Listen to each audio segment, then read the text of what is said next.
A ver, vamos al título preliminar, como nos manda la ley general. ¿Pero solamente con eso nos alcanza? ¿Es la única regla? No, 16 no. 16, sí. Cuando ocurre un negocio civil que no pueda resolverse por las palabras ni por el espíritu de la ley y de la materia, se acudirá a los fundamentos de las leyes análogas. Y si todavía subsistiere la duda, se ocurrirá a los principios generales del derecho y a las doctrinas más recibidas, consideradas las circunstancias del caso. ¿Eso es interpretación?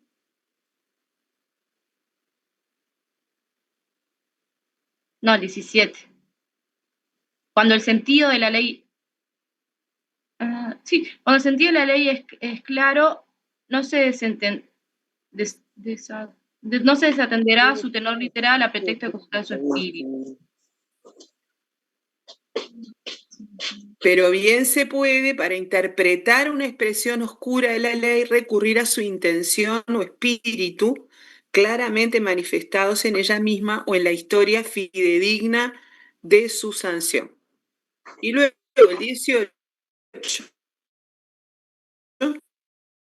natural y obvio, según el uso general de las mismas palabras.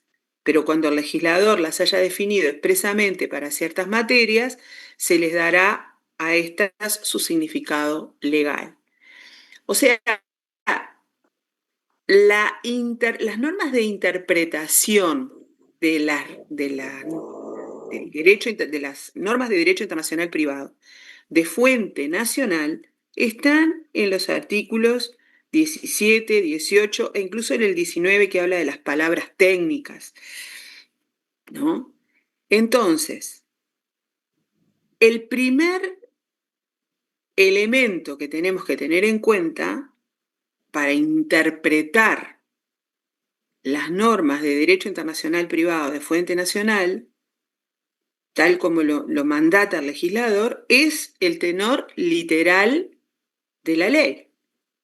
O sea, ¿se acuerdan de lo que decía Alfonsín en la teoría exegética? El primer enunciado del medio directo. Había que estar a las enunciaciones o a las definiciones que pudiera darnos la propia norma. Bueno, esto es el tenor literal. O sea que si la ley nos dice cuál es el alcance de una categoría, y ojo, no solo de una categoría, también esto vale para interpretar los puntos de conexión jurídicos. ¿Se acuerdan de los puntos de conexión jurídicos? Esos que requerían una definición. Los que requerían una definición, o sea, los que no basta simplemente con enunciarlos para saber dónde se realizan, como por ejemplo, ¿cuál? Domicilio. Domicilio. El domicilio es un típico punto de conexión jurídico que requiere interpretación. Hay que interpretar qué se entiende por domicilio. Si yo tengo una norma del derecho internacional privado de fuente nacional que señala como ley aplicable la ley del domicilio, no me va a alcanzar solo con haber interpretado la categoría para poder llegar a saber que la ley aplicable es la ley del domicilio. Todavía antes de saber cuál es la ley aplicable, la ley concreta aplicable, la ley de qué estado es aplicable, voy a tener que interpretar el punto de conexión también, porque el domicilio es un punto de conexión jurídico. Y para interpretar ese punto de conexión jurídico, ese punto de conexión domicilio, en el DIP de fuente nacional, voy a tener que utilizar estos mismos criterios que me dice el artículo 1 de la Ley General, que son los criterios del título preliminar del Código Civil. O sea, voy a tener que buscar primero en la propia Ley General, en el propio DIP de fuente nacional, a ver si me define al domicilio. si el DIP de Fuente Nacional define el domicilio, dice que debe entenderse por domicilio, entonces me voy a quedar ahí, porque el primer elemento a tener en cuenta es justamente el tenor literal, ¿no? La definición que da la propia norma, la propia ley. Si no hubiera una definición, entonces tendremos que recurrir a la historia fidedigna de la sanción de la ley, al espíritu de la norma. ¿Estamos de acuerdo? Este era un tema justamente que se planteaba mucho en el apéndice del Código Civil, porque nosotros teníamos una norma, el 2393, que decía, la capacidad se rige por la ley del domicilio. Pero cuando nosotros decíamos, bueno, el domicilio es un punto de conexión jurídico. ¿Qué es domicilio en el derecho internacional privado de fuente nacional? El apéndice del Código Civil no tenía ninguna definición sobre domicilio. O sea, no había una definición explícita de lo que era el domicilio. Y entonces, ¿qué se imponía? Bueno, había que seguir buscando, porque al fallarnos el tenor literal de la norma, no podíamos interpretar con ese elemento. O sea, el primer paso de la interpretación, el primer criterio de interpretación, no nos servía, porque el apéndice del Código Civil no definía el punto de conexión domicilio. Entonces, ¿a dónde teníamos que ir? Y bueno, a la historia fidedigna de la sanción de la ley, que conducía a los tratados de Montevideo, o sea, que decía que el legislador se había inspirado o había condensado en unos pocos artículos el espíritu de los tratados de Montevideo. ¿Se dan cuenta? A veces no tenemos el tenor literal. Hoy en día, en la ley general, si ustedes miran, después van a ver que está definido el domicilio. Dice cuáles son los criterios que debemos tener en cuenta para saber dónde está domiciliada una persona. Entonces, eso hace que hoy sea suficiente recurrir al tenor literal de la ley para interpretar el punto de conexión. Todo esto que acabo de decir es una forma de ejemplificar que cuando hablamos de interpretación, no solo hablamos de interpretar las categorías, que es necesario a los efectos de calificar, sino que también puede ser necesario interpretar el punto de conexión, dependiendo si estamos ante un punto de conexión jurídico. Obviamente, si es un punto de conexión fáctico, ese punto de conexión no requiere interpretación. ¿Sí? Pero la regla de interpretación del artículo 1, inciso segundo, que es que se interpreta según los criterios establecidos en el título preliminar del Código Civil, valen para la categoría, pero también valen para el punto de conexión. ¿Alguna pregunta sobre esto?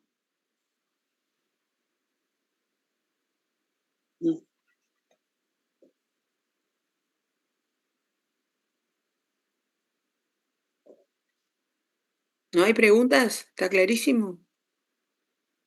Sí, profesora, entonces en el ejercicio, si bien vamos al 22 por la capacidad, sería conveniente asegurarse con el 14 de la 19920 para ver si que la chica se encuentra ahora en Porto Alegre encuadra dentro de lo que dice de domicilio. Y yo lo encuentro que sí. A ver, sí. Cuando nosotros tenemos dudas entre más de una categoría, justamente lo que corresponde es interpretar, ¿no? Cuando tenemos, porque, a ver, casi siempre la tarea de interpretación es necesaria para asegurarse, para estar tranquilo de que uno califica correctamente. Pero a veces pasa que los datos de la realidad no nos ofrecen dudas, digamos, ¿no? O sea, a veces es muy claro por los datos de la realidad o por la propia norma, dónde encaja, o sea, en qué categoría encaja el problema que debemos resolver. Entonces, casi que la interpretación se hace intuitivamente, ¿no? Después, sobre todo, además, después de un tiempo de que ustedes se manejen con estos temas, se van a dar cuenta que, o sea, va a haber algunos temas o algunas categorías que a ustedes les va a resultar casi como les pasa en el derecho interno, ¿no? Que fácilmente ubican el problema.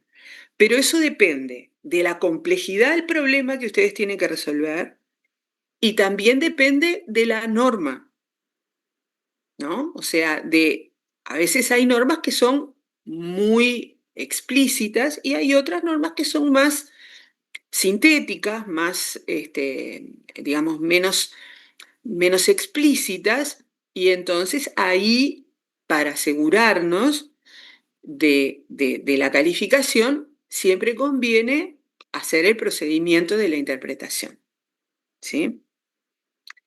Si estamos en la duda entre varias categorías, sin duda que es necesario interpretar, ¿no? O sea, es necesario interpretar. Entonces, el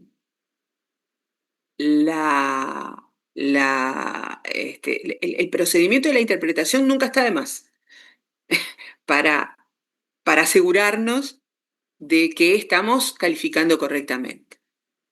¿Sí? ¿Alguna pregunta? Sí, profe, ahora que la compañera dijo esto, entonces no era como lo planteé el caso, porque ahora habló que había que ver el tema del domicilio, y para mí No, no, quedaba no, no. Esto que dije del domicilio, no se confundan con...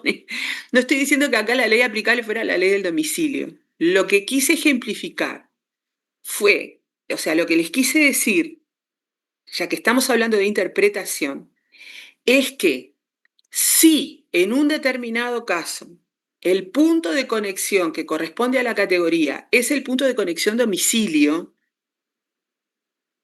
u otro punto de conexión jurídico, el procedimiento de la interpretación sigue los mismos criterios que hayamos seguido para la categoría.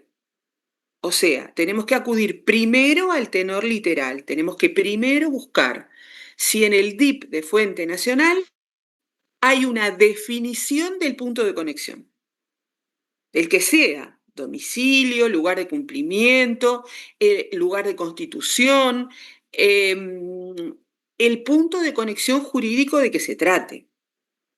No estoy diciendo que en este caso sea aplicable la ley del domicilio.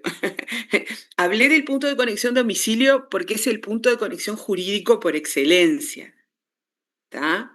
Pero no dije que acá fuera aplicable el No, punto. digo por lo que dijo Gabriela, no sé si lo podés repetir, porque capaz que a mí hay algo que no me quedó en el camino y lo quería entender por eso. Yo hablaba algo del 32 del domicilio, pero capaz que era justo simplificando lo que dijiste vos. Claro, no. Yo por lo menos lo que quise expresar fue esto. No estoy, todavía no llegamos a la calificación. A cuál es la calificación en definitiva, ¿está? Estamos yendo pasito a pasito para que ustedes vayan viendo el procedimiento a seguir. O sea, primero, identificar la fuente.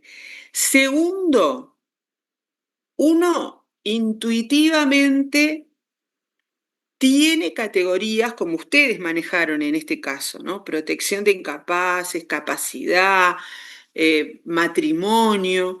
Uno intuitivamente tiene, o sea, sabe que, por ejemplo, este caso no es un caso de responsabilidad extracontractual. O sea, hay categorías que uno descarta, o sea, entre las que ya no busca. porque más o menos, ¿no? Tiene vuelvo a repetir la expresión, una intuición de que no va por ese lado. Estamos en otro tipo de categorías.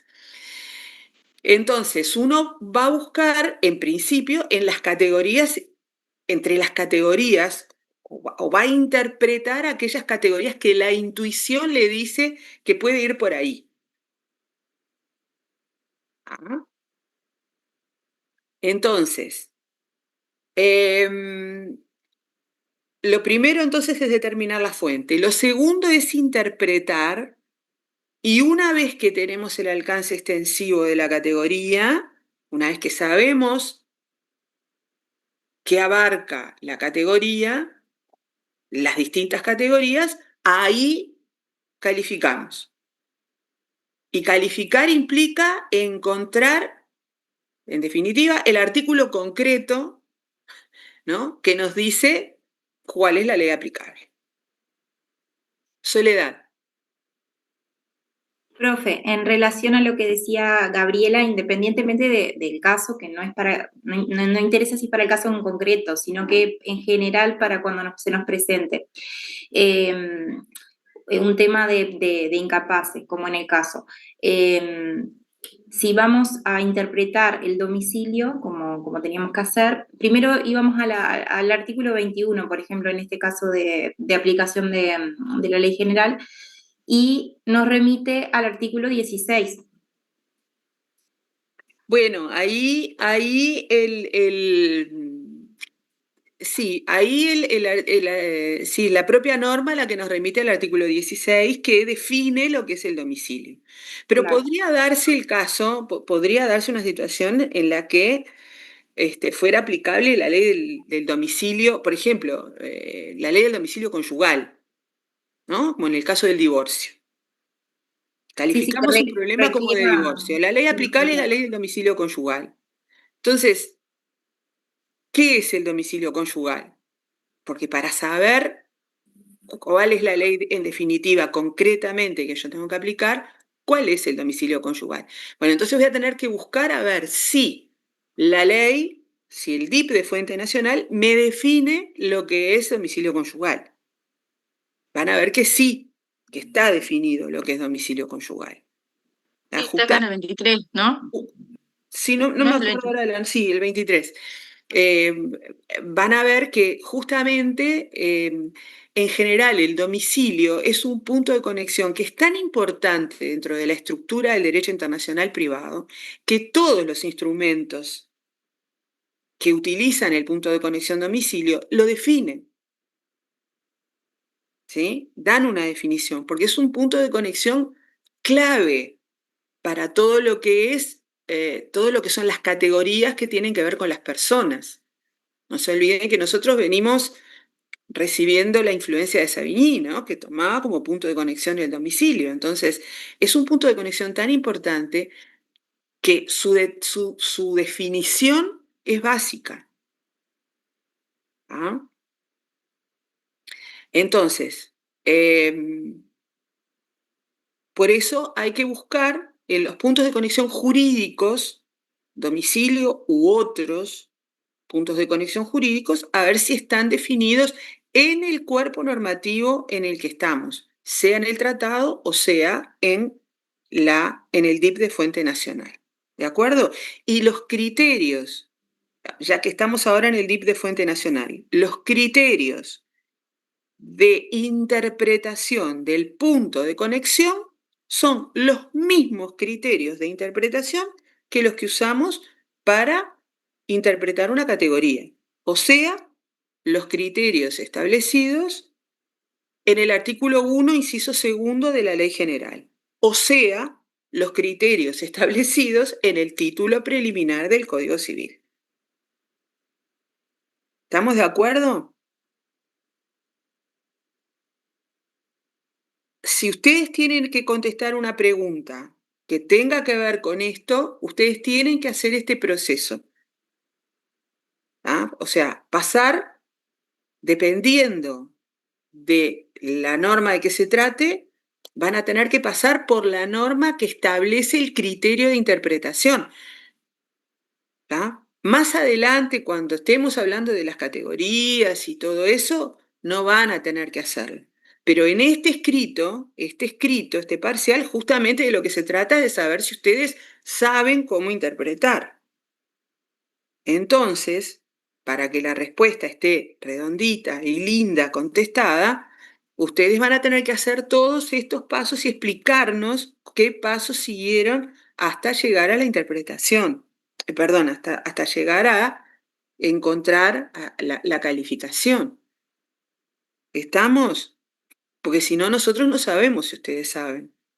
O sea, mencionar el artículo primero, si estamos en el DIP de Fuente Nacional, mencionar el artículo primero de la Ley General, ¿sí? Que la Ley General nos manda el título preliminar del Código Civil y que el título preliminar del Código Civil establece como criterios de interpretación tales y cuales. Eso hay que ponerlo.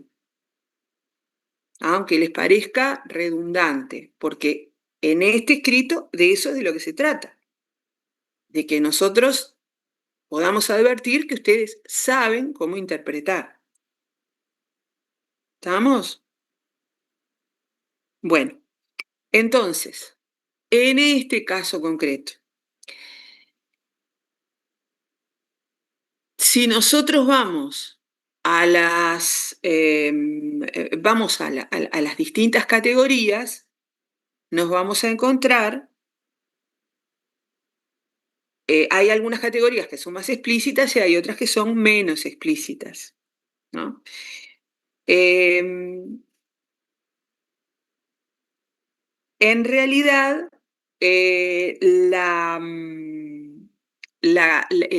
si nosotros vamos a analizar la categoría capacidad, por ejemplo, que podría ser la categoría capacidad, en realidad no explicita la capacidad de ejercicio, no explicita qué es lo que abarca. No dice expresamente lo que abarca la capacidad, habla de la capacidad de ejercicio. La protección de incapaces tampoco está explicitado, solo explicita los institutos cubiertos, o sea, los institutos que abarca la protección de incapaces, ¿no? La tutela, la curatela, la patria potestad. Nosotros vamos a ver que cuando hablemos de la protección de incapaces, generalmente, antes de eso, antes de llegar a la protección de incapaces, vamos a tener que pasar por la categoría capacidad. O sea, antes de llegar a definir que estamos ante la protección de incapaces, vamos a tener que resolver precisamente que la persona es incapaz, ¿no? Vamos a tener que determinar si la persona cumple con los requisitos necesarios para ser considerada capaz. Si los cumple, la persona es capaz. Si no los cumple, la persona es incapaz y entonces estará sometida a los requisitos de protección establecidos por el derecho, ¿no? Tutela, curatela, patria potestad. Sí, Santiago. No, profe, buen día. Perdón, una consulta, pero, digo, no la quise interrumpir, por eso no intervení antes. Sí. Respecto al caso, justamente, o sea, yo lo interpreté como una de las compañeras también por el artículo 22, porque Sí. entendí que en realidad acá el fondo de la cuestión es el menor se quiere casar. Entonces, la pregunta es, ¿ese menor se puede casar? O sea, y para determinar si se puede casar, tengo que buscar los requisitos que necesita para contraer matrimonio dentro de la fuente de derecho internacional privado de fuente nacional. Sí. Entonces, en el artículo que más se encaja es en el 22, que justamente dice rige la capacidad de las personas para contraerlo. Pero a su vez, después también leyendo, me generó un poco de confusión la letra, porque en realidad, como decía, la autorización, digo, ¿cómo sabe que precisa una autorización si todavía no has calificado la relación? Claro, bueno, es que justamente el juez tiene que analizar si es necesario que él intervenga. ¿no? Entonces no sabía si era tipo una especie de trampa o porque digo, No, no, no. ¿cómo No nos sabe ponemos trampa nosotros. cómo No. sabe que necesita ya fue a la fuente, ya lo calificó y ya lo determinó? A ver, a ver, la realidad les voy a decir que es mucho más compleja de los casos que les ponemos nosotros, ¿no? Y pueden venir las personas y decirles, miren, nosotros nos presentamos ante un juez o ustedes como abogados, queremos pedir la autorización para que nuestra hija se case, porque a nosotros nos dijeron que en Brasil a los 16 años necesita una autorización del juez. La gente viene y les puede decir algo así, ¿no? Entonces ahí hay que, o sea, los que tienen que desentrañar, si ustedes los quieren asesorar a estas personas, los que tienen que desentrañar si esa autorización es efectivamente necesaria o no, son ustedes. ¿Se dan cuenta? En este caso, las personas se presentaron ante el juez.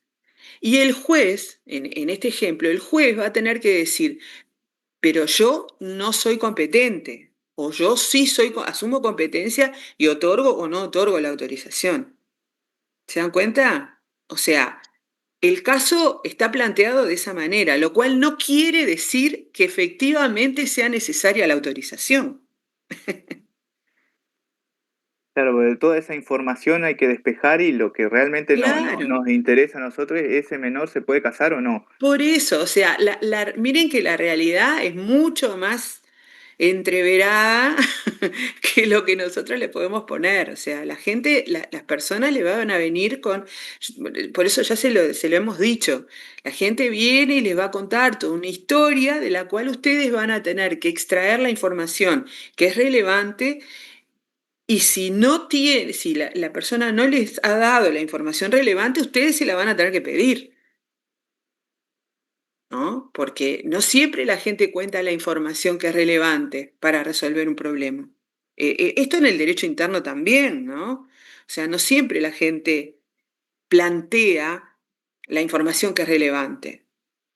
Entonces, uno tiene que a veces sacarla, o sea, desbrozar y eliminar la información que no es relevante y preguntar lo que sí es relevante y no le han dicho. Entonces acá nosotros lo planteamos de esta manera el caso, pero no es que haya alguna trampa, es que la realidad a veces se plantea de esta manera.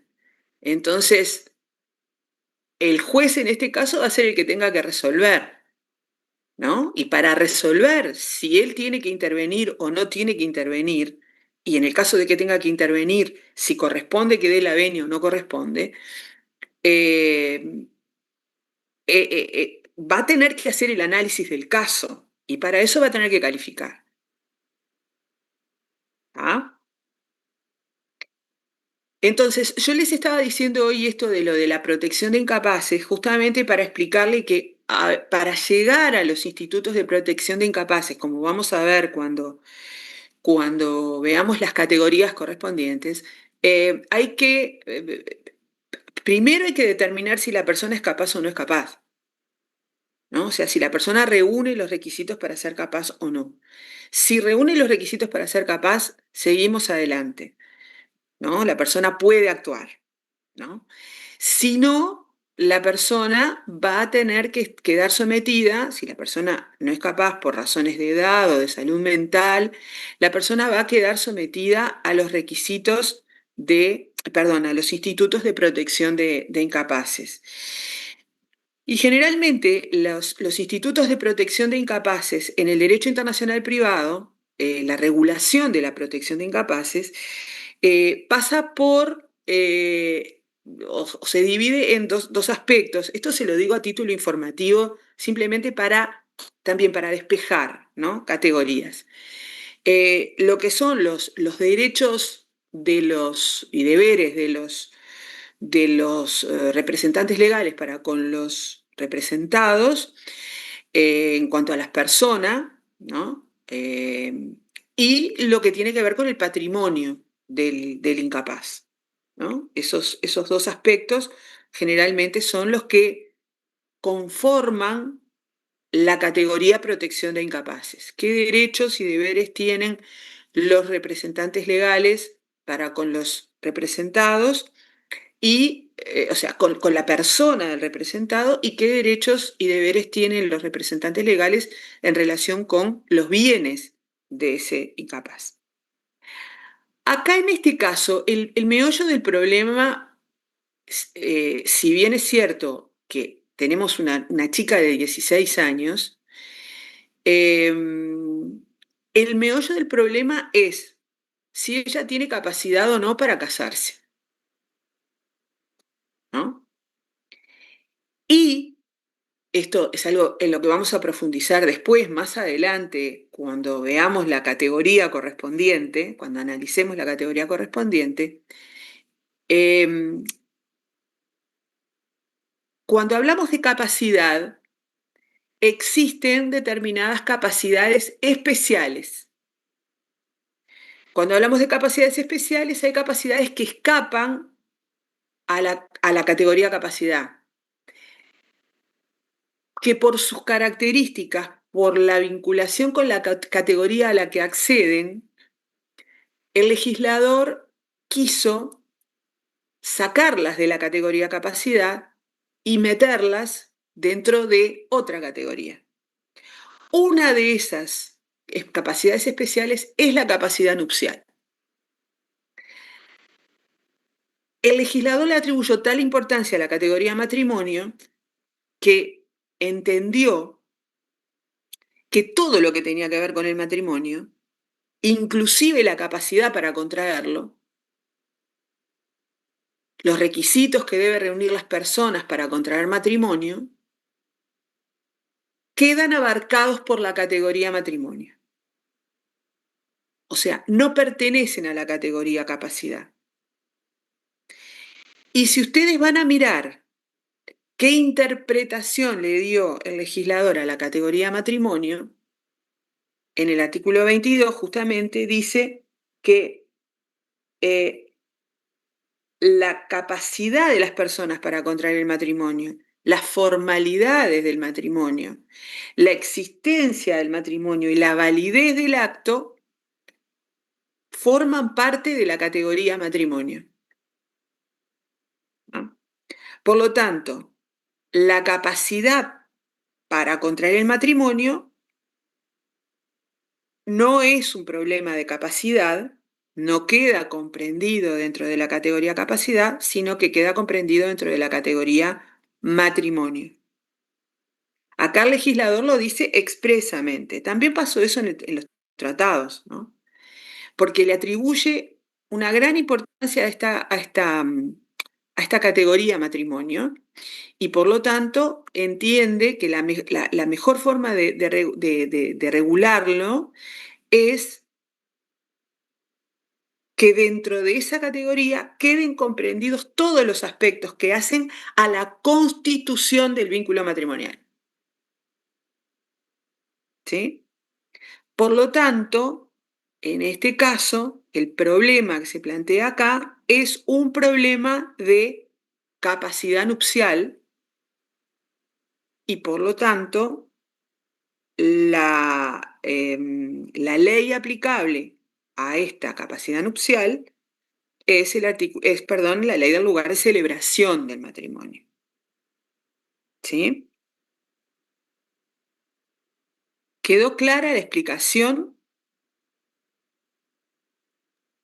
Sí, profe. Sí, ahora sí. Bueno, muy bien. Vamos al caso 1. El caso 1 decía algo así como, a ver, acá lo tengo. Imaginen que ya se han recibido y un cliente les comenta que está interesado en adquirir un bien inmueble en la ciudad de Mar del Plata, pero quisiera otorgar la escritura aquí en Uruguay. Les consulta si esto es posible. A los efectos de responderle cómo califican esta cuestión, indiquen qué pasos siguieron para ello, pueden identificar qué ley, de qué estado es aplicable. ¿Ah? También en este caso señalen qué pasos siguieron. Bueno, a ver, ¿cómo se las ingeniaron para tratar de resolver este caso? Profe, yo no voy a participar de vuelta, pero lo único que vi cuando leí este caso fue como que o sea, como estudiante de escribanía, medio que me rompió los ojos porque yo dije, ¿cómo vas a otorgar una escritura de un bien que no está en el territorio? O sea, me imaginaba efectos registrales, o sea, vas a pedir información por ese bien que te va a salir, nada, porque no existe.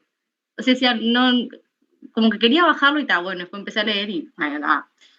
Bueno, yo les voy a decir una cosa. Siempre que hacemos esta pregunta, todos los años, la primera respuesta es quedan así como, ¿no? ¿Cómo? Yo no puedo autorizar una escritura de un bien que está en otro estado. Y la respuesta es que poder pueden. No vamos, por supuesto que genera muchas dificultades de orden práctico para conseguir los certificados de la Argentina, etcétera, etcétera, ¿no? Todo lo que se debe hacer. Pero un escribano uruguayo, mientras actúe en el territorio nacional, puede autorizar la escritura de un bien que se encuentra en el exterior. Miren, no hace mucho tuve una colega, me consultaba eh, sobre una permuta de un bien ubicado en la Argentina por un bien que estaba en Punta del Este. Y la iba a hacer ella. Y la hizo ella y se inscribió en el Uruguay por lo que tenía que ver con el bien uruguayo. Y en la Argentina por lo que tenía que ver con el bien argentino. O sea, poder se puede. El escribano uruguayo lo que no puede hacer es actuar fuera del territorio nacional. No podría ir a la Argentina a autorizar la escritura, ¿no? El escribano uruguayo no podría ir a la Argentina a hacer la escritura de compraventa.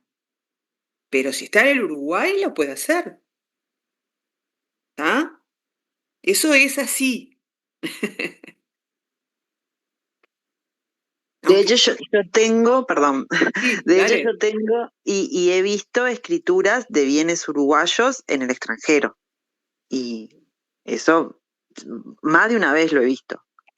O ratificaciones a veces, ratificaciones porque de repente falta alguna cosa en alguna escritura y hacen como una especie de ratificación en el exterior, porque las personas están en el exterior. Una era con respecto a un poder que se había otorgado, que no tenía las facultades suficientes y se pidió que las partes ratificaran y estaban en el exterior y lo hicieron en el exterior. Y se inscribió acá en Uruguay, ¿no? Después, porque era un bien uruguayo. Y después tengo, sí, una compraventa de un bien uruguayo hecho en el extranjero. Claro. Y perfectamente vale. Gabriela. Profesora, yo no sé si, pero yo me concentré en el acto jurídico de otorgar la escritura pública. Entonces Bueno, me quedé pensando si teníamos tratado con la Argentina.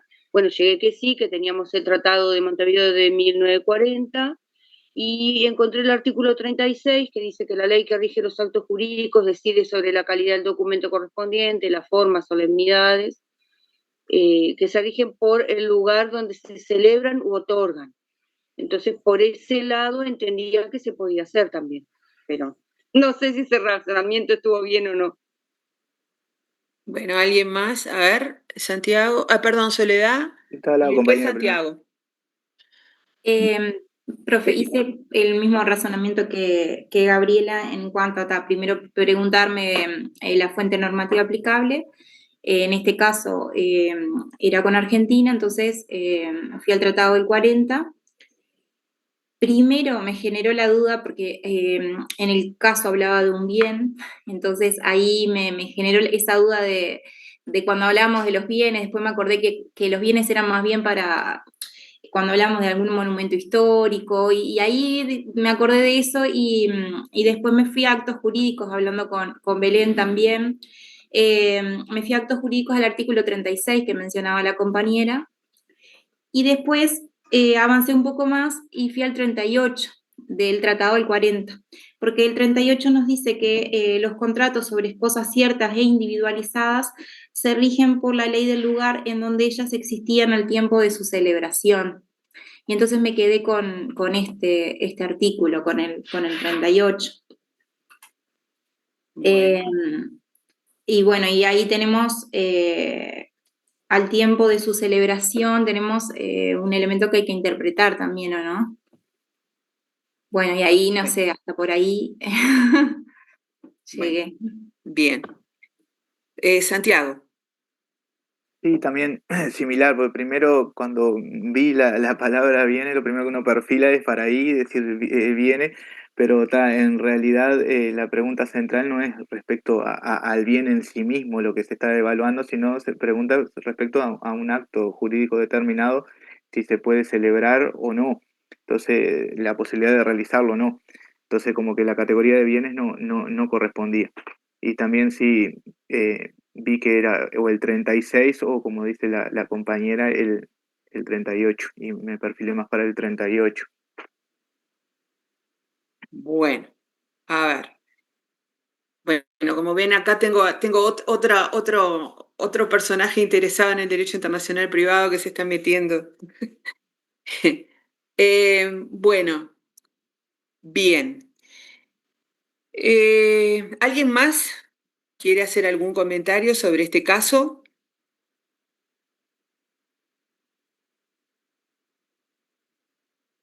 Bueno, perfectamente, entonces, este es un caso en el cual los datos del caso nos vinculan con Argentina, país con el que en principio tenemos el Tratado de Derecho Civil Internacional de 1940.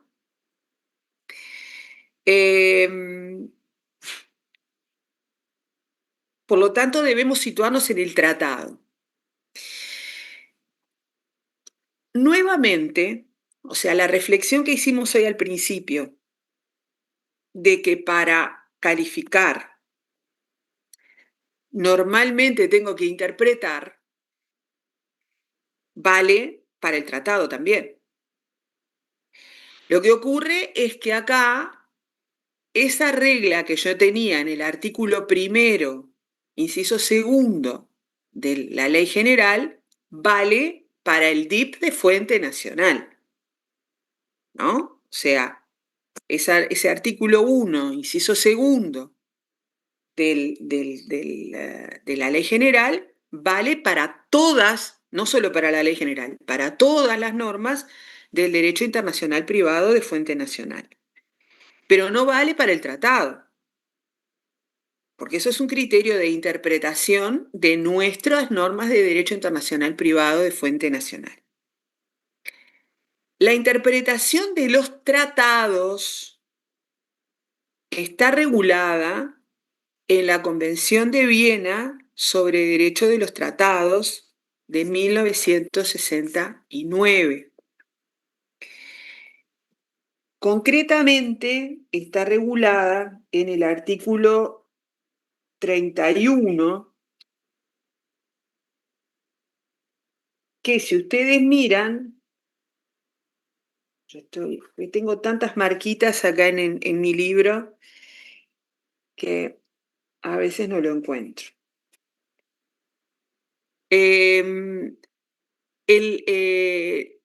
Los criterios de interpretación de los tratados establecidos en la Convención de Viena no solo valen para los tratados de derecho internacional público, valen para todos los tratados, incluidos los tratados de derecho internacional privado. Entonces, vamos a tener que consultar, o sea, siempre que tengamos dudas acerca de un tratado, de si se encuentra en vigor, de si es aplicable o no, porque luego se ratificó otro tratado sobre la misma materia, todos los problemas que nos plantee la aplicación de un tratado, ¿no? Los problemas técnicos, digamos, que nos plantee la aplicación de un tratado, los vamos a tener que resolver a la luz de la Convención de Viena sobre Derecho de los Tratados. ¿Ah? La Convención de Viena, siempre que tengamos un tratado que aplicar, la tenemos que tener al lado, porque esa es nuestra Biblia en materia de tratados. En cuanto a la interpretación, el artículo 31 dice, están las reglas de interpretación, y dice, un tratado deberá interpretarse de buena fe conforme al sentido corriente que haya de atribuirse a los términos del tratado en el contexto de estos y teniendo en cuenta su objeto y fin. O sea que el primer criterio a tener en cuenta a los efectos de interpretar un tratado es también el tenor literal. ¿Sí? Entonces, lo primero que vamos a tener que analizar es la letra del tratado. Si la letra del tratado nos ayuda de alguna manera para desentrañar el sentido, el alcance extensivo de la categoría. Y nuevamente también acá digo, no solamente de la categoría, sino también en su caso, del punto de conexión, si este es un punto de conexión jurídico. Voy a tener que buscar en el tratado si el punto de conexión está interpretado. ¿Ah? Acá el propio artículo 31 dice, bueno, qué es lo que hay que entender por el contexto del tratado, ¿tá?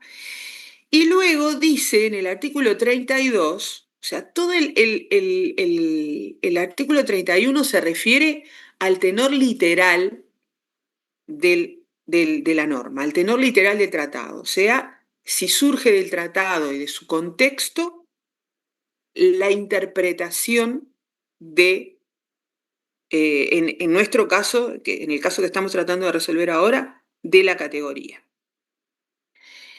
El artículo 32 dice, se podrá acudir a medios de interpretación complementarios, en particular a los trabajos preparatorios del tratado y a las circunstancias de su celebración, para confirmar el sentido resultante de la aplicación del artículo 31 o para determinar el sentido cuando la interpretación dada de conformidad con el artículo 31 deje ambiguo u oscuro el sentido o conduzca a un resultado manifiestamente absurdo o irrazonable. O sea que, como segunda posibilidad, cuando el tenor literal no nos ayuda, podemos recurrir a las actas, en este caso de la elaboración del tratado, a los trabajos preparatorios, a veces son las actas de las comisiones, a veces hay proyectos previos que fueron discutidos. Todo esto puede contribuir a desentrañar el sentido de un tratado. Pero lo primero a lo que tenemos que estar es, igual que en el derecho nacional, tenemos que estar al tenor literal. Solo que acá el fundamento no es el artículo 1, inciso segundo de la Ley General, sino que el fundamento es el artículo 31 y 32 de la Convención de Viena sobre Derecho de los Tratados. ¿Estamos de acuerdo con eso? ¿Sí?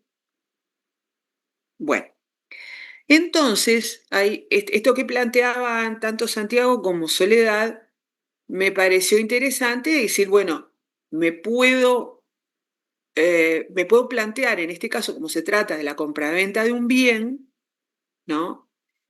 Si este es un problema de bienes, ¿no? O si es un problema del contrato mismo, ¿no? Entonces, ¿se acuerdan de lo que estuvimos hablando en la clase pasada acerca de la categoría bienes, en aquel ejemplo que podía involucrar 4 categorías distintas? Para desentrañar esta duda que a mí se me puede plantear, me sirve justamente acudir a esto del tenor literal del tratado, ¿no? Valerme del artículo 31. Nuevamente, como decíamos hoy, voy a las categorías que me resultan intuitivamente más posibles, digamos, ¿no? En este caso, lo que se me planteó fue, o lo que se les planteó a ustedes fue decir, bueno, puede ser un problema de bienes o puede ser un problema de contratos. Se les podían haber planteado otras dudas, ¿no? O sea, que podía haber sido otra categoría, pero para eso siempre es bueno recurrir al artículo 31. Si mi duda está entre la categoría bienes y la categoría contratos, cuando yo voy a la categoría bienes y atiendo al tenor literal, ¿qué dice el artículo 32 sobre bienes en el Tratado del 40? Lo que dice el artículo 32 es que la categoría bienes incluye todo lo relativo a la calidad del bien, a la enajenabilidad absoluta o relativa, a la posesión y a todas las cuestiones de carácter real de que son susceptibles los bienes. ¿Ese es el problema que yo tengo que resolver? ¿Ese es el problema planteado en este caso? Y no, Parece porque que no, ¿verdad? O podemos sea, autorizar o no la escritura. el problema que yo tengo que resolver no tiene que ver ni con la calidad del bien, ni con la posesión del bien, ni con la enajenabilidad del bien, ni con los problemas de carácter real que me puede plantear ese bien. Ahora, si yo voy a las normas sobre actos jurídicos del tratado, nuevamente atendiendo al tenor literal, yo ahí me encuentro, como ustedes bien dijeron, está el artículo 36 que habla de las formalidades de los actos, ¿sí? Y luego tengo el artículo 37, ¿sí? Que habla de, discúlpenme ustedes porque estoy hablando y estoy buscando la norma. El artículo 37 que dice que habla de la existencia del acto, la naturaleza, su validez, sus efectos, sus consecuencias, su ejecución, en suma todo cuanto concierne a los contratos.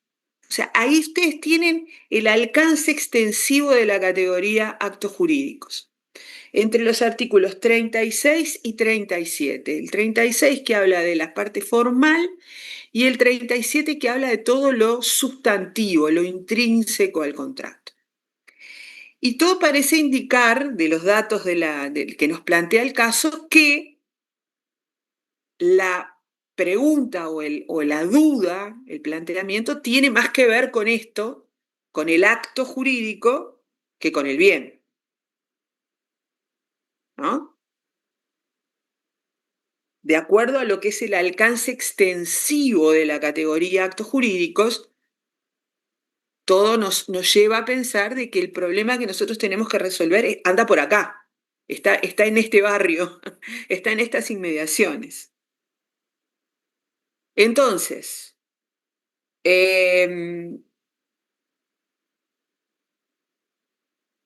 puedo yo calificar este problema como un problema de actos jurídicos. ¿Sí? Hay creo que era Gabriela que había dicho que se había aplicado el artículo 36, ¿no? O sea, creo que se había quedado en el artículo 36 y que decía que la ley aplicable era la ley del lugar del otorgamiento. Eso es verdad, hay algunos aspectos formales del contrato que se rigen por la ley del lugar del otorgamiento. Luego vamos a ver qué aspectos formales. Pero en general, el contrato se rige por la ley del lugar de cumplimiento. ¿Sí? O sea, el artículo, o sea, algunas formalidades y los aspectos sustantivos del contrato se rigen por la ley del lugar de cumplimiento. Acá nos encontramos justamente con un ejemplo de un punto de conexión que es jurídico. ¿Cuál es el lugar de cumplimiento de un contrato? ¿Me basta con decir lugar de cumplimiento para saber cuál es la ley aplicable? O sea, ¿el derecho concreto de qué estado es aplicable? No. solo con decir que el contrato se rige por la ley del lugar de cumplimiento no me alcanza para saber el derecho de qué estado es aplicable en concreto. Yo tengo que definir el lugar de cumplimiento. O sea que, ¿qué es lo que tengo que hacer? Interpretar el punto de conexión lugar de cumplimiento. Y acá podemos poner en práctica, más allá de que esto no sea, no querramos llegar hoy a resolver el problema de los contratos, porque lo veremos cuando estudiemos contratos, pero lo que sí quiero ejemplificar acá es que acá tenemos un punto de conexión jurídico que hay que interpretar. Y que para interpretar este punto de conexión jurídico, nuevamente me tengo que valer de los criterios establecidos por la Convención de Viena sobre Derecho de los Tratados para interpretar. ¿Sí? O sea, esos mismos criterios de atender al tenor literal y en su defecto ir a los trabajos preparatorios del tratado, lo tengo que aplicar para interpretar este punto de conexión jurídico que es el lugar de cumplimiento. Y en este caso, creo que Santiago y Soledad llegaron al artículo 38. Fueron al artículo 38. Y creo que sin querer, llegaron a la interpretación del punto de conexión lugar de cumplimiento. Porque el tratado define expresamente, o sea, el tenor literal en este caso nos provee la definición del punto de conexión lugar de cumplimiento. Esa definición está en el artículo 38. Esto para que ustedes vean el ejemplo palpable de cómo, tanto para interpretar la categoría como para interpretar el punto de conexión resultante, yo aplico los mismos criterios. O sea, primero tengo que pasar por el tenor literal. Tengo que buscar a ver si, en este caso, el tratado me da la definición que yo necesito. Si me la da, me quedo agarrado de ella. Si no, tendré que ir a los trabajos preparatorios. Pero en los puntos de conexión jurídicos, normalmente los tratados dan la definición para que todos los estados lo interpreten de la misma manera. Porque si no, cada uno le daría la interpretación que querría. Entonces, normalmente los tratados tienen las definiciones de los puntos de conexión jurídicos. Este proceso que hicimos para resolver este caso, ¿le quedó claro a todos? ¿O hay alguna duda? Claro. ¿Santiago? Sí, yo me quedó más bien una duda de la forma de interpretarlo, porque digo, yo llegué al artículo 38, pero no por el lugar de cumplimiento justamente, Claro. porque digo, yo me mentalicé lo siguiente, o sea, determinar el lugar de cumplimiento, como lo hablan ustedes, digo, no sería ir un paso más allá, porque eso presupone la existencia de un contrato. Y el punto central, para mí entender en el caso, era determinar si ese contrato se puede hacer o no. Bueno, no, pero ¿sabes lo que pasa, Santiago? A ver, el lugar de cumplimiento en los tratados de Montevideo, esto sí que ya me estoy yendo más adelante, pero lo hago para la comprensión de esto. En los tratados de Montevideo, el lugar de cumplimiento no requiere que el contrato se haya cumplido. La determinación del lugar de cumplimiento se hace en función del objeto del contrato.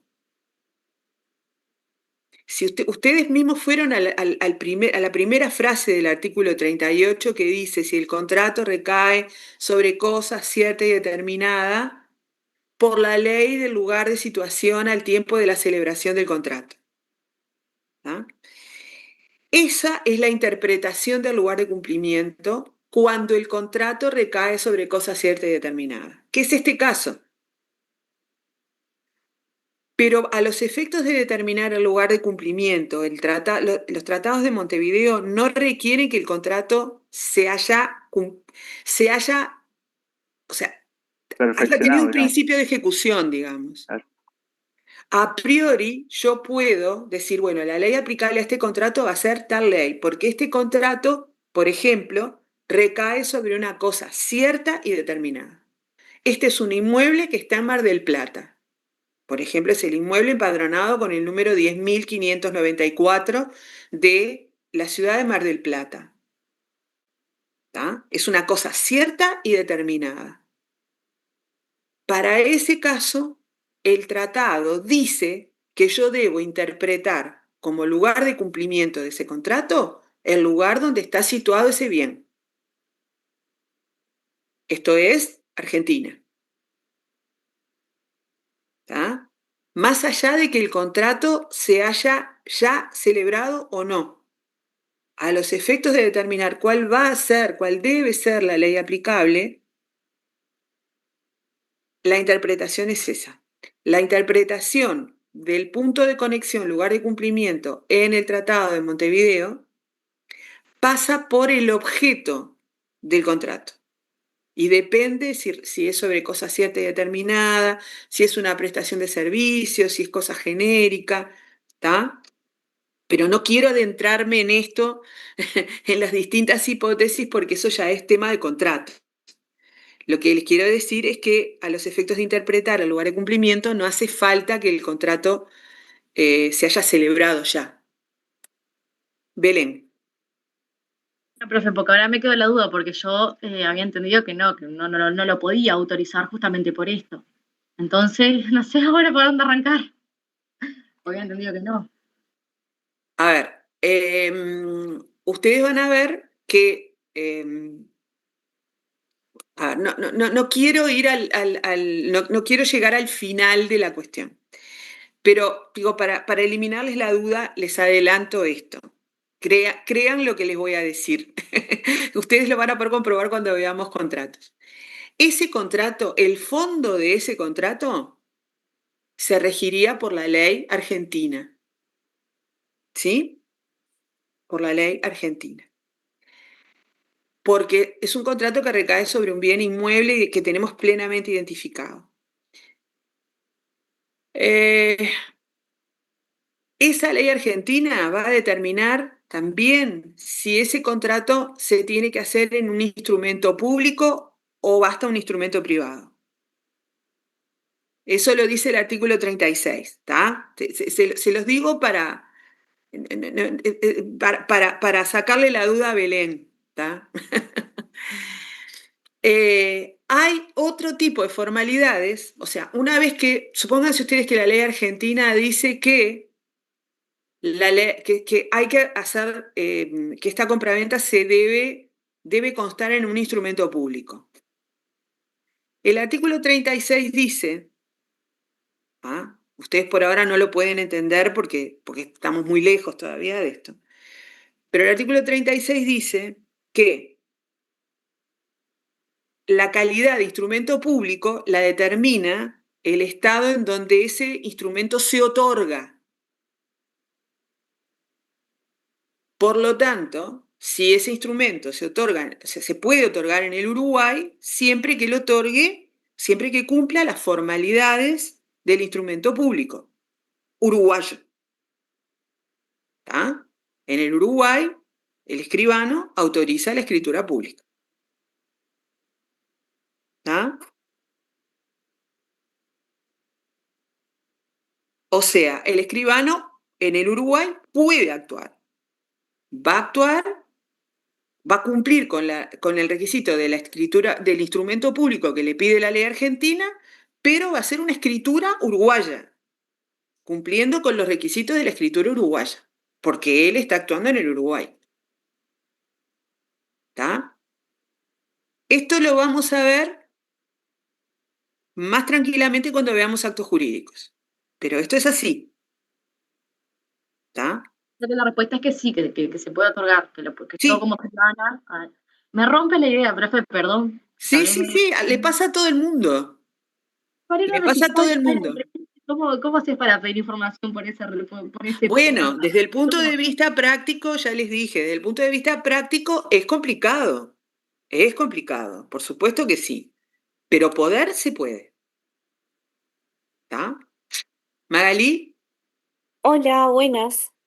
Profe, yo me perdí sinceramente un poco con cuál es la resolución que se espera del caso. O sea, lo que se espera es que nosotros no. hagamos este proceso que dijimos de que Lo que se determinemos primero la espera, ley aplicable y lo luego que se, categorizar, lo que se calificar. espera, claro, lo que se espera es que ustedes eh, apliquen los criterios de interpretación y si pueden, califiquen.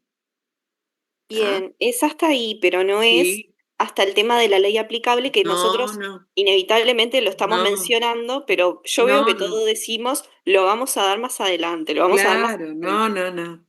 No. Entonces, O eso sea, no es esperado el día del a ver, parcial. no, si ustedes si encuentran, como en el caso del matrimonio, si ustedes encuentran la norma sobre matrimonio, van a encontrar cuál es la ley aplicable, porque el artículo lo dice, ¿no? O sea, si yo llegué a la conclusión en el primer caso que analizamos de que esto es un problema de matrimonio, o sea, si busco y encuentro que la norma es la del matrimonio, me voy a encontrar con que la norma dice que el matrimonio se rige por la ley del lugar de celebración. Pero más allá de que esté bien o no la ley aplicable, lo que importa es que ustedes hagan el proceso de la calificación, de la interpretación y la calificación. Eso es lo que importa.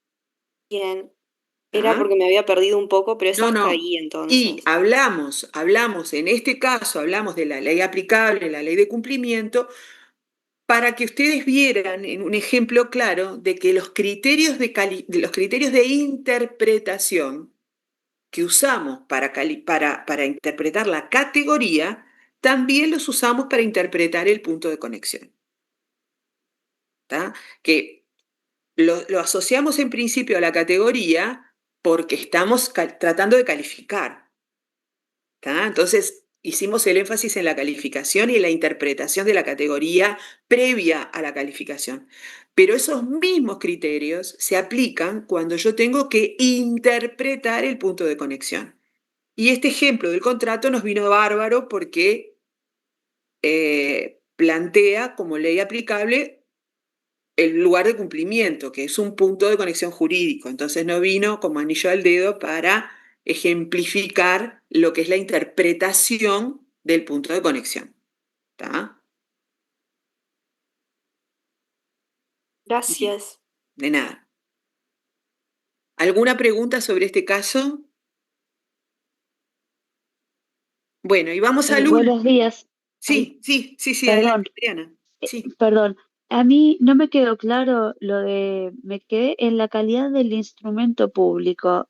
Eh, No se entendí preocupen, bien, no se o sea, preocupen sí, por pero ya eso. me lo quiero dejar anotado. O sea, hagamos de cuenta que, o sea, como dijimos, ley aplicable, no hay que ponerlo en el parcial. Por ahora, No, sin no, claro. perjuicio, lo Yo lo, dejamos en yo lo veremos. que le explicaba a la compañera para que viera cómo esa escritura la puede autorizar un escribano, no hay impedimento legal para que lo haga, es que la ley argentina, que es la ley aplicable al fondo del contrato, también rige si esa compraventa tiene que hacerse en instrumento público o privado. O sea, la misma ley que rige el fondo del contrato rige también si ese contrato tiene que constar en la solemnidad del instrumento, o sea, si tiene que ser instrumento público o instrumento privado. Basta con instrumento privado. Una vez, o sea, si la ley argentina exige que se haga en instrumento público, cómo tiene que ser el instrumento público, o sea, las formalidades del instrumento público, las determina el país donde se otorga ese instrumento público. ¿Ah? Si se otorga en el Uruguay, cómo tiene que ser el instrumento público para ser un instrumento público, lo decide la ley uruguaya. ¿Ah? Eso es lo que quise decir. Pero esto ya pertenece al tema de contratos. Cuando veamos contratos lo vamos a ver. ¿Está? Muchas gracias. Por favor. Bueno, entonces vamos a ver si podemos discutir un poquito el caso, el tercer caso. En el tercer caso, les habíamos planteado, Juan y José, uruguayos domiciliados en Montevideo, son pareja desde hace tiempo y desean tener un hijo. Con ese motivo se plantean viajar a Los Ángeles, California, para llevar a cabo un procedimiento de maternidad subrogada. Antes de viajar, le consultan a usted si el niño sería reconocido como su hijo en Uruguay. Bueno, ¿por dónde arrancarían? No sé si alguien lo hizo o intentó hacerlo, o qué pasó. Creo que este es el más Bueno, difícil de tengo todos. Santiago Hernández con la mano levantada, Ángela Martín y Belén Velarde. Bueno, a ver, Santiago, que es el primero que tengo ahí. A ver, Sí, yo lo intenté hacer, vamos a ver qué salió. bueno, está bien. Bueno, primero determiné la fuente, que en este caso no tenemos tratado, por lo que rige la Ley General de Fuente Nacional, la 19920. Después debemos calificar la relación privada a la luz de las categorías de esa fuente. Después determiné el núcleo, digamos, de la cuestión, o sea que para mí entender es el reconocimiento de ese menor, o sea, es un tema de filiación, entonces tendríamos que interpretar el alcance extensivo de la categoría filiación. Entonces me fui al artículo 28 y bueno, entre otras cosas dice la filiación se rige por la ley del domicilio conyugal al tiempo del nacimiento del hijo. En su defecto se rige por la ley del domicilio de la madre al tiempo del nacimiento del hijo. Yo me quedo con esas dos cosas porque son las que utilicé. En este caso dice que eran pareja, o sea que entiendo no hay domicilio conyugal porque no son cónyuges. Aparte que esta norma es una norma alternativa subsidiaria, o sea, rige un punto de conexión en defecto del otro. Entonces, como el primer punto no rige, se rige por la ley del